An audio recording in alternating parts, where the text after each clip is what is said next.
I was on Facebook Marketplace and scrolled down and saw a blurry picture of a box of computer part spares. In there you could make out there was some sort of motherboard in there, and it kind of looked like an AMD board. There was a old PSU, you could make out the end of a graphics card, and an IAO. So I thought, well, for the price we'll give it a gamble, but I bet the processor's damaged. It did have a couple of bent pins, but they were quite easy to sort out. I got a tool that I used for that, so no problem there. There was 4 bent pins, easy enough to do, covered in thermal paste, even the socket. So it ended up that I had to really give it a really good clean to enable it to, well, even trying to get it in the CPU into the socket was quite difficult because it was so chocked full of probably silver paste of some brand name. So what we did is I've literally popped it together. I had some HyperX Fury, and I had some a graphics card. I didn't use the graphics card that was there. It does match the system in colour, probably not in performance. So what I've done is I've put a 7850 in there, a 2GB card. It was a 2GB card that was in there. They're around about the right era, and I've put it into my Fractal Design R5 case. In there was my i5, my old i5, which I retired when I went up to my new Ryzen. So let's have a quick look at the specifications, because there are some issues about how this performs. And if you look at the FX 3850, there are quite a few things. It's 8 cores, it's 4 gigs base clock, it's maybe 8 cores, may not be 8 cores. It's not utilised properly, and it also has it was built as a multi-core system before multi-core systems were multi-core. What that means is that it had loads of cores, but they didn't really do anything about things weren't optimized then as they are now for multi-cores. So what we need to do is we'll get it, bench it, and actually see what it's like in 2021. Crack this on. I haven't actually switched it on. All I did, I got a BIOS post on it and I switched it straight back off again. So this could be a complete disaster, but we'll see how we go once it's plugged in.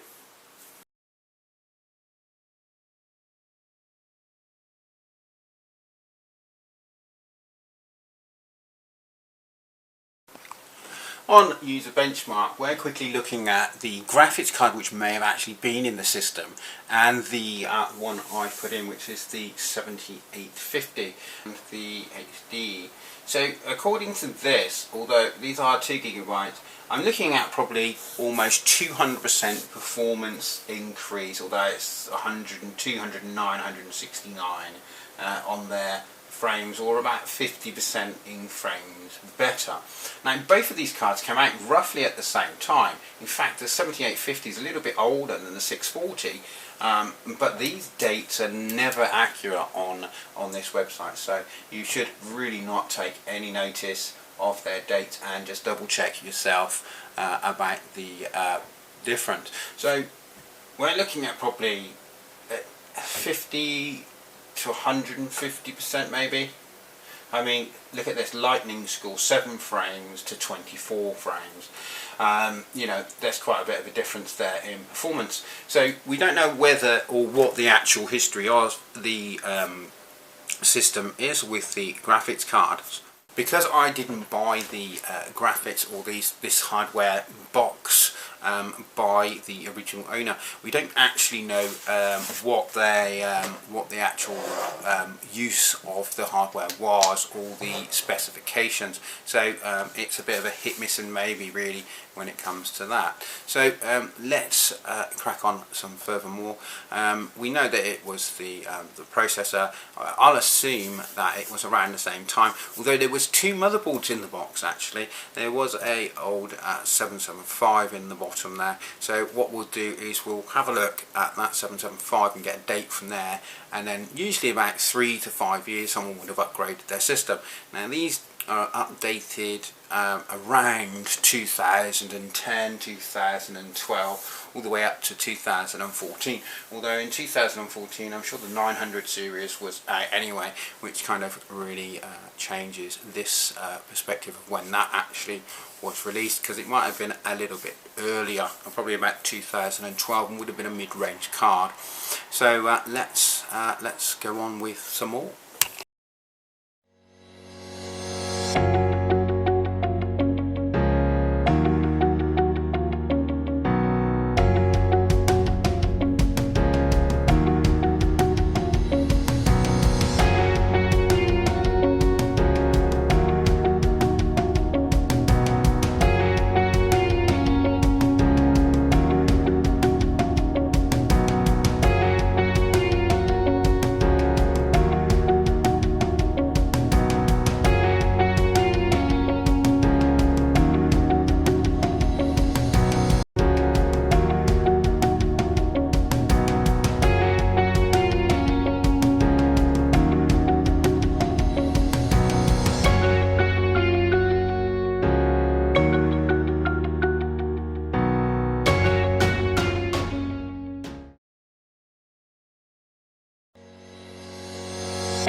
Benchmark Cine Benchmark i15 came in at 650, which is just below the i7 377 and above the i7 3720QM. So if we look, hopefully this may have, if I get the right mouse, and the i5, and it doesn't have it on there. So 650, as you can see, there is quite a difference to my Ryzen 7, even at stock configuration. And that's the 5660s, I believe that is. Yeah, 5660. So these are roughly what my servers would perform at. I got 5090s in there now. So as you can see, this is 3 years, give or take 2 or 3 years between the two, and there's still quite a lot of performance. Even if we doubled that, obviously that's only going to be 1300, which still comes in below. So yeah, the performance isn't great there at all.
So in conclusion, it's taken me 3 days to get through most of the benchmarking and problem solving.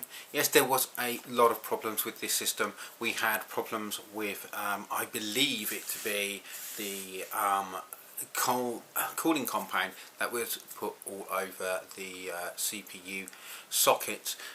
It dried across about 4 pins. I haven't looked up the pin out to check, but what seems to be a problem is what's called an interrupt.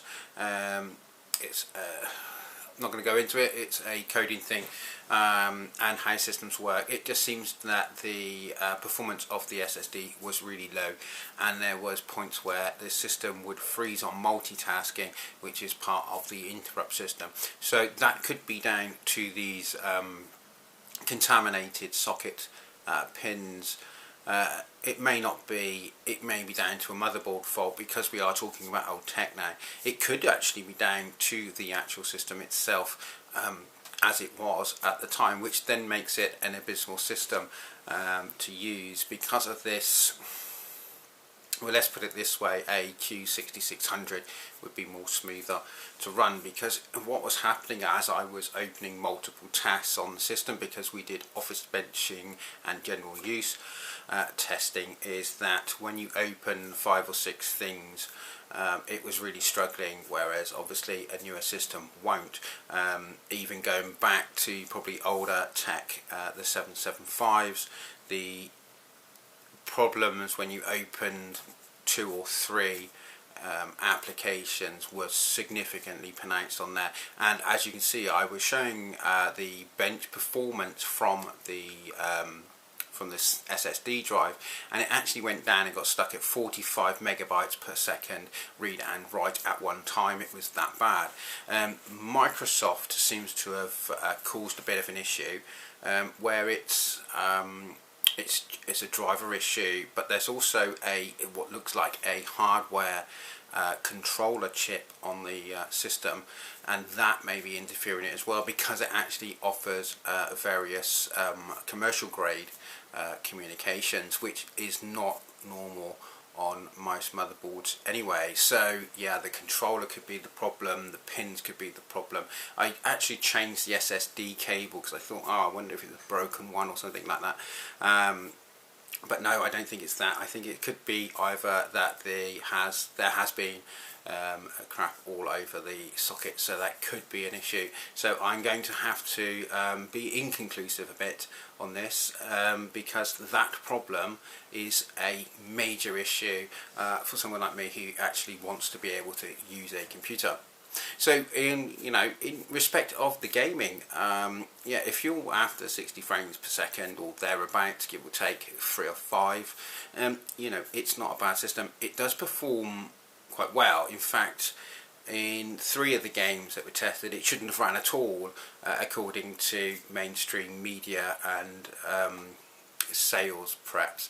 But yeah, it did. Warzone was quite good. There wasn't any lag in it. I did have lag and problems with the same graphics card in the i5 system around explosions, and yeah, if you was wondering why the gameplay was so bad, it was because I'm trying to watch all the stats on the system whilst not looking at the screen and actually concentrating on play. So yeah, all in all, yeah, it was pretty good. The games were Watch Dogs 2, Apex Legend, Warzone, what else did I play? Oh, Dying Light, but the video camera's offset to the screen, and the screen's at an angle, so it's come out like a negative on one side because of the angle. But yeah, it was probably, I think it was something like around 60 frames, 65, something like that, 75 frames per second, which is actually quite good. And I'm playing on a high DPI 720 monitor, and the worst thing about it was that this monitor is almost quarter the size of my normal monitor, so it's a tiny little screen, and I'm pushed away because I've got the tower below me, so it did make playing the game a bit more awkward than normal. I should really go down, and what I'm going to do is, to get a real perspective on this, is to go down. I've got a 42-inch 720 and HD compatible monitor, I'm going to go down and at some point try that. However, I'm going to have to pull apart the system again to check and see exactly what's going on, and I might flip it over as well and actually check and test all the power caps on the board just to make sure that they're running fine. Although what I did see on the information there is that it's pretty simple and solid. So it's probably going to be down to you know, people going with the cooling compound and just throwing it all over the place. In fact, it was on the back of the I/O, and I had to scrape it off there, and you know, so yeah, it works. It's not brilliant. There's a problem just with the SSDs. Now, oddly enough, it may be an SSD compatibility issue, although I have got the latest BIOS, because the performance from spinning disks was actually, you know, more or less spot on.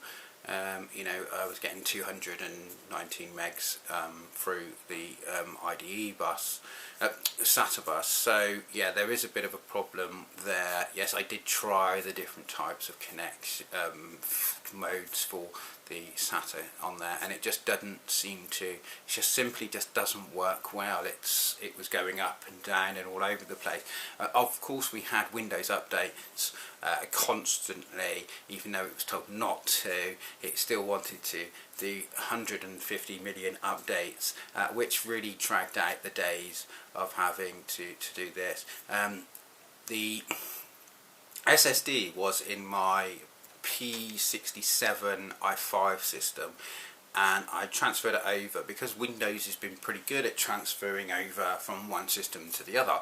However, in this case, I actually had to do a full reinstall, and then Microsoft botched the drivers that it wanted to force on me, and then I had to get the AMD drivers and everything else. But oddly enough, the motherboard's website update for their software even goes up to 2020, which is actually quite good. Although I think there was a couple of newer drivers on the AMD website when looking up the chipset, but they're actually quite old. So yeah, will it gain? Yes. Has it got that problem that's really annoying? Yes. Does it run hot? No, not really. I'm getting about 57 degrees. I'm using an AIO. However, the issue I did notice on here was the power MOSFETs were getting really hot, about 85 degrees, 87. But I've got the... case was there, but it's not there no more. I've got two fans at the front and one at the rear, which go through the I/O. That's speed controlled by the CPU temperature, so the airflow isn't great going through the case anyway. So that is a consideration of why those may have been so hot. You can tell the airflow is really bad because the temperature drop on when we drop down to idle or desktop was still sticking around. So I hope you like this video. Look out for part 2 when we take it apart, clean it out again. I'm going to have to dismantle the actual socket to make sure it's clean, put it all back together again, electronic test it, and then we'll maybe run a couple of benchmarks, although we should be able to tell just from the desktop whether that's solved the big you know, bull in China shop type problem this system has. So yeah, if you bought one of these back in, I think 2012, you did quite well. The graphics card on there is a limiting factor. I think I would have had a much better time on a newer graphics card. I'm not even going to bother putting a new one in there. I know it's going to be quite good. The cores on there were pretty good. It's not particularly well optimized, although in certain games it really does perform well, but then in certain tasks it doesn't. If you looked at the holder at the front of this video, there's various tests on there showing different performance, and yes, it does.